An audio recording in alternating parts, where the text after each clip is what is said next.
You may be wondering where I got the name A Woman and a Bear for my stationery line.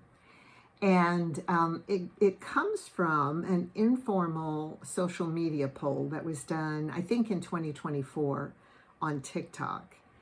And the whole idea was women were asked, if you found yourself alone in the woods, would you rather encounter an unknown man or a bear?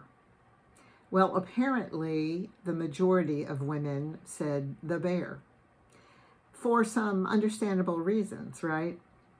Um, it's funny when I tell people about that poll that was done, and if they've never heard of it, they're kind of surprised at first, but every one of them kind of goes, yeah, I can see that. Shortly after I came across that survey and the results, I was scrolling through TikTok one evening, and it was a day or two after the presidential election of 2024.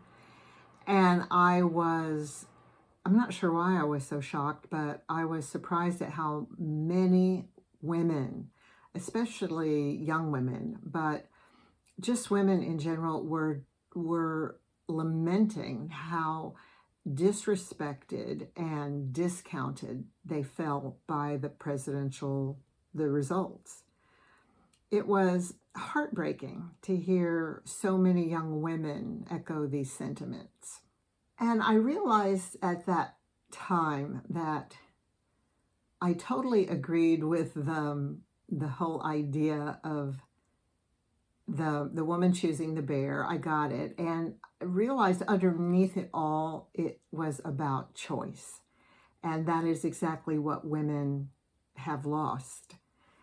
Something that my generation and Gen Xers really fought for, and well, of course, generations before me. But I'm just so shocked to for young women to have lost the right to choice. Um, but so on a lighter note, I guess I wanted to develop a brand that spoke to women in particular, and uh, I loved the incorporation of an animal, a bear.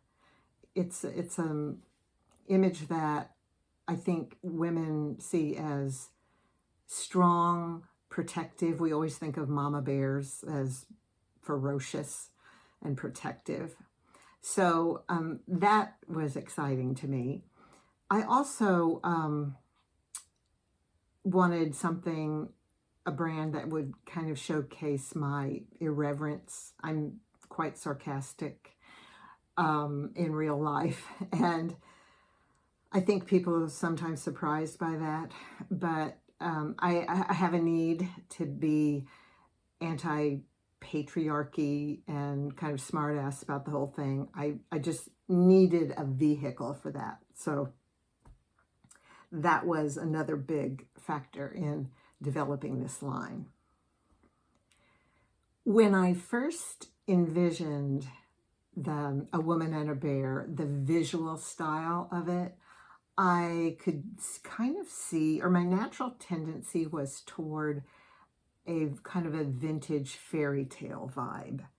And, like a lot of artists, I love a whole lot of different styles of illustration and paintings. And so I've been torn, and I've really been working on this for a year. It's been rolling around in my head. I've been experimenting with sketches, and I think I've about landed on the look that I want, but I still need to now produce more drawings so that I can really hone the look.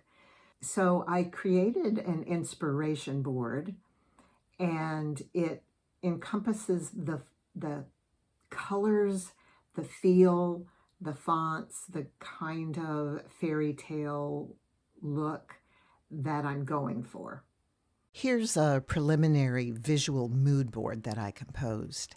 It includes the fonts, colors, and illustration style that I'm attracted to. I love the vintage storybook feel and the collage effect of combining characters, animals, and botanical elements. There's a whimsical, dreamlike vibe that really appeals to me. I did actually produce a couple of early products, some stickers that I'll show you, and I think they're fun. I probably will do another iteration of them as I develop this style. But so I have this one.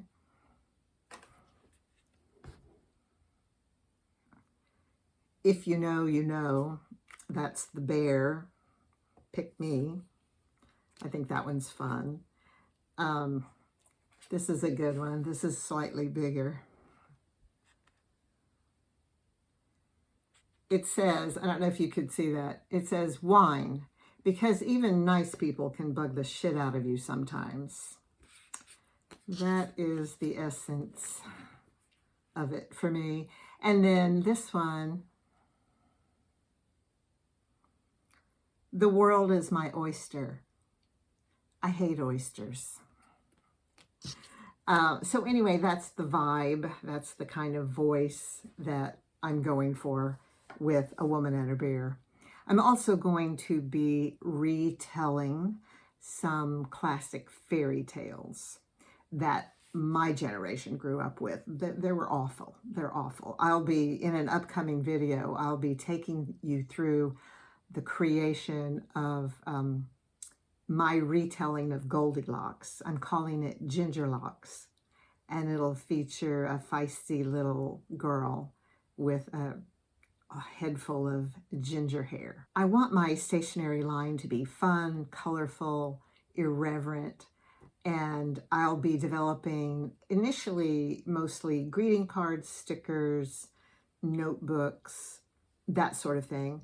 And then I'm also going to be working on an adult coloring book that'll be quite irreverent. So that's the backstory on A Woman and a Bear. I hope that you'll follow along and watch as I develop more products and maybe feel like buying a few and gifting them to other women friends. The content, though, on this Aunt Joan channel will be not just my line. It's not going to be a product catalog. I'll also be talking a lot about women's issues and some history about, or some of my stories, my interactions with the patriarchy. And I hope you'll share some of yours as well.